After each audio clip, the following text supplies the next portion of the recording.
y'all doing? I'm Jess, and today I want to be talking about the fourth book in the Percy Jackson series by Rick Riordan, The Battle of the Labyrinth. Let me put it up to the camera so you can see the cover. For those of you who have yet to read this book, so far we have Pan that Grover is out searching for. Grover hasn't found Pan, and if he doesn't find him in 1 week, he's going to lose his searcher's license, and that's like his life dream, his life goal. So yeah, that's not a good thing. So we have to go on a quest, and Annabeth and Clarice, they actually had been working together with an idea of going into this labyrinth. They don't know where it is. They've never seen it before. They just know the legends of this mystical labyrinth. Daedalus. Daedalus? I've actually looked up this name, Daedalus. And yeah, there's like 3 different pronunciations. So if I'm pronouncing it wrong, y'all just gonna have to get over it, because I tried. Guy who actually invented the maze, like he's supposed to be this ingenious god or demigod or whatever of Athena, and supposedly he's living and around after like 2,000 or 3,000 or so years. So even though he's a demigod, who knew? And yeah, we have to look for the labyrinth, not only to find Pan, because that's where Clarice and Annabeth think Pan is. We also have to go because Luke and his army are assimilating, and Annabeth has this theory that maybe he's going to try to use it in some way on an attack against Camp Half-Blood, because apparently like the labyrinth, you're able to like go into it at one point, like you can go in New York City and then like somehow manage to be across in California in like 2-3 minutes. Clarice was actually had been to the labyrinth in her previous mission, and she refuses to go back. One guy that we know was in there by himself, and he came out crazy. Hopefully we have to find the string, because according to the legend, you know, there was this demigod or god or whatever lost in the labyrinth, and he could not find his way because he could not see the correct path. But there was this mortal girl gave him a string or something. There was string involved. I can't remember the legend exactly, but he followed the string, and the string helped him lead out of the maze. So everyone's trying to find this magical string to get them through the maze. And yeah, so we need to find it before Luke does, so he doesn't have an advantage over Camp Half-Blood. So yeah, that's essentially the gist of the Battle of the Labyrinth. I've not read the book yet. I'm gonna ask you to leave now, okay? You don't want to be spoiled. So bye, come back later, watch it when you've read it, and you can tell me if you agree with my opinions or if you completely just outright disagree with them. But either way, you gotta go. Bye. Go. Annabeth still annoys me. She's gotten a little better, I guess, but no, she really hasn't, because she's led something back for the prophecy, and at the end we find out that it actually was just her saying that one of your friends is going to meet a fate worse than death, which even if she wasn't suspicious that it was going to be Luke, you still have the obligation to tell the friends that were going on the quest with you.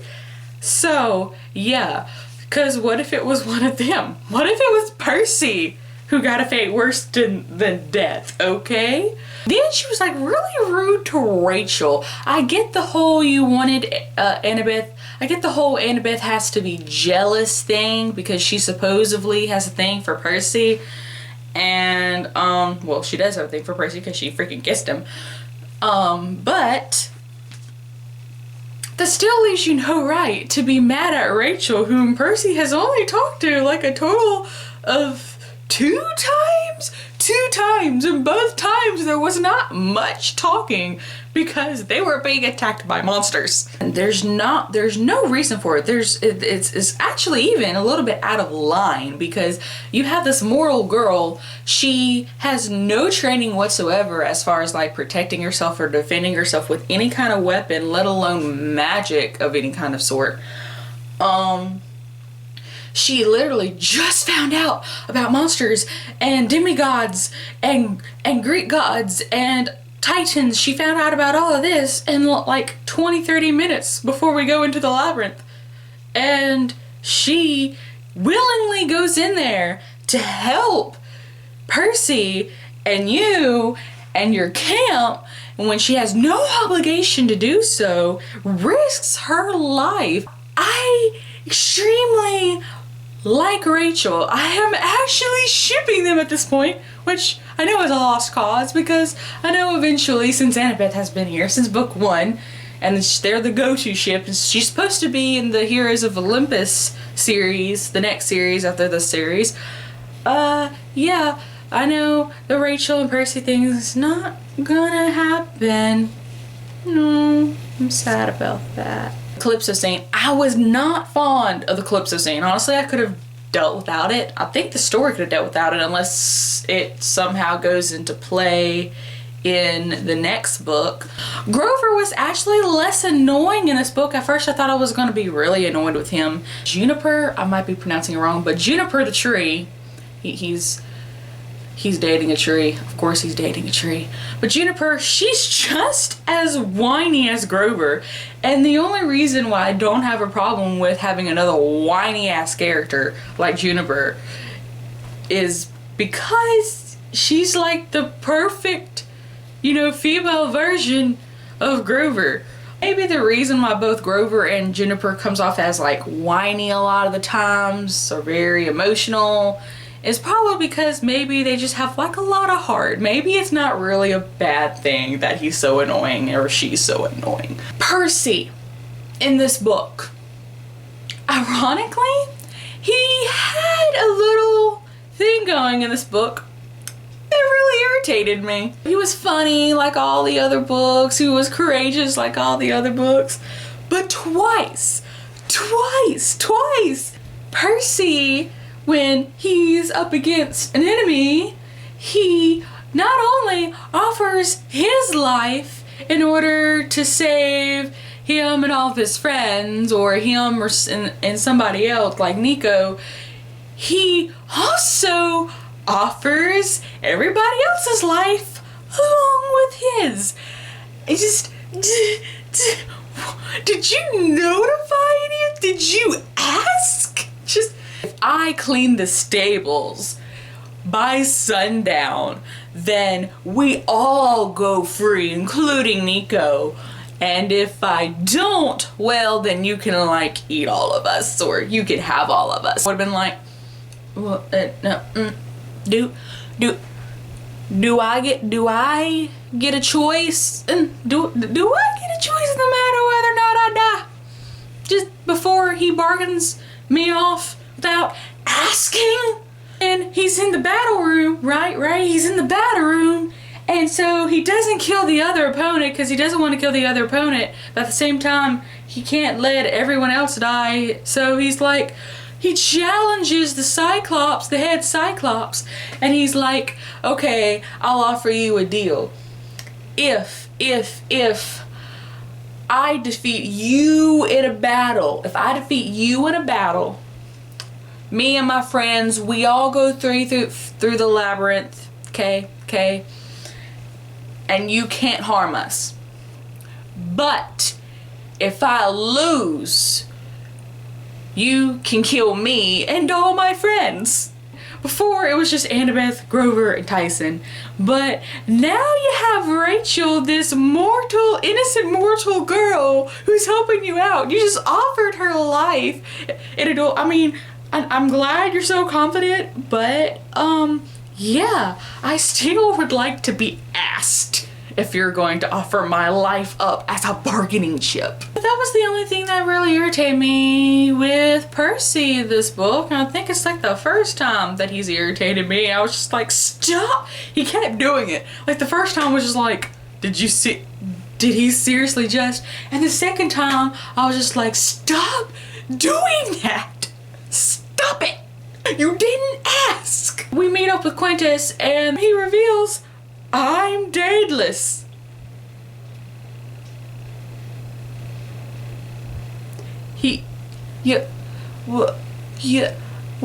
Huh?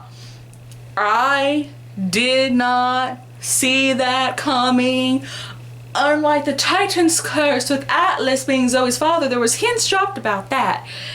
There were no hints about Daedalus, about Quintus being Daedalus. No hints. If there were hints, please let me know, because I did not see any. Did not see any.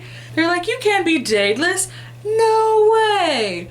And of course, I love Percy. There were a lot of answers I might have given, from I knew that to liar to yeah right, and I'm Zeus. The only thing I could think to say was, but you're not an inventor, you're a swordsman. He should have said the Zeus line. I really wanted him to say the Zeus line, because not only would that be funny with the story, but it'd also be funny coming from Percy's mouth, simply because, you know, he's son of Poseidon, you know, polar opposite of Zeus. Yep, that would have been funny. That would have been funny. I wish he would have said it. My name that I used at camp, Quintus. Yeah, and they're like, yeah. And he's like, do you know what Quintus stands for? It stands for 5, as in this is my 5th body. Kronos turning into Luke. I was a little confused. I honestly did not think that it was actually Luke's body. I thought maybe it was just like a representation of Luke's body. And the only reason why I was thinking that was because in all the books, since Sea of Monsters, since Kronos' body has been slowly building up, Luke hasn't been in the casket. He hasn't been disappearing in any sort of way. Like, I don't understand. I was a little iffy on how that process happened. Like, I get that it's Luke's body and that Kronos is now in mortal form. I get that. Scary as heck. But, still don't understand how it happened while Luke was still running around with a full form. Don't understand how that happened. And Percy, he tries. He attacks one time. And after that one time, he learned his lesson after that one time. He attacked, he got thrown on his ass, and gets up, he's like, gone. Bye. He finally did what pretty much any other person would do, just been like, gone. Out of there. That would have been me. Rachel. This mortal human girl hits the most powerful Titan god. She hits Kronos in the eye with the hairbrush, with the blue plastic airbrush. She throws and hits Kronos with the hairbrush. Yeah. Well, if I didn't like Rachel before, I absolutely love her now. I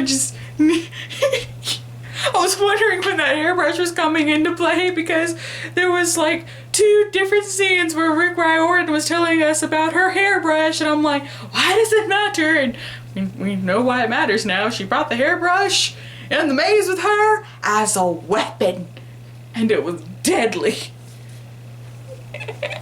Finally meet Pan, And I was really, honestly, I was disappointed that we spent all this time looking for this god and just to find out, be like, yo, what I told y'all several thousand years ago was I'm dying and I still mean it.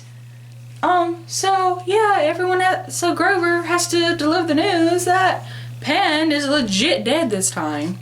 While we're talking to Pan gives all this advice to Percy and Annabeth and Tyson and Grover and even Rachel the human girl.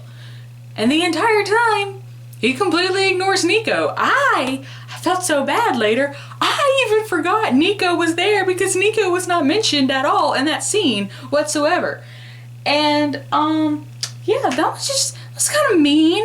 I mean, you're supposed to be this magnificent old god satire or whatever, and, you were being, you're supposed to be forgiving and understanding, and Nico can't help that he's the son of Hades. He's not a bad person. Sure, he's done some stupid things, but that wasn't for a bad reason. He just wanted his sister back. Dionysus, okay. I think I might end up liking Dionysus because he finally showed some emotion in this book. He comes home and he's like, yeah, I can believe the satire. And he hears Grover's story and he's like, yep, that sounds like Pan. I believe the satire. And then the old mean satire council dudes, they're like, no, he must be thrown out of camp. He's a traitor for saying such treacherous things. And Dionysus sticks up for Grover. He's like, I am not in the mood. My son just died. I am in no mood. Wow, whoa, you actually care? Like, I didn't even think he'd care. I honestly thought I was going to hate Dionysus. I thought he was going to say something like smart about one of his people from his camp dying. No, he's heartbroken over. He is heartbroken over it. And I am so like, oh, Dionysus. Oh. So that is it on my review for Battle of the Labyrinth. I hope you enjoyed. Hope you have a good night. Goodbye.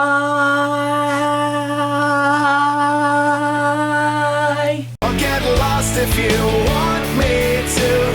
Somehow I found a way to get lost in you. Where's the name? Where's the name? Where's the name? Where's the name? Can't find it anywhere. Oof, that's the dog. I just barked. That wasn't a bark though. That wasn't a bark. That was pronouncing a roof.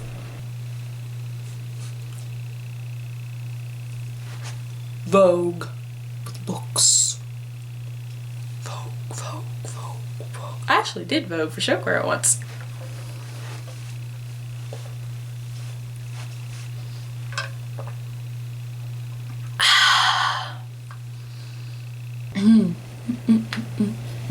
Ow. My shoulder just popped. Did you hear that?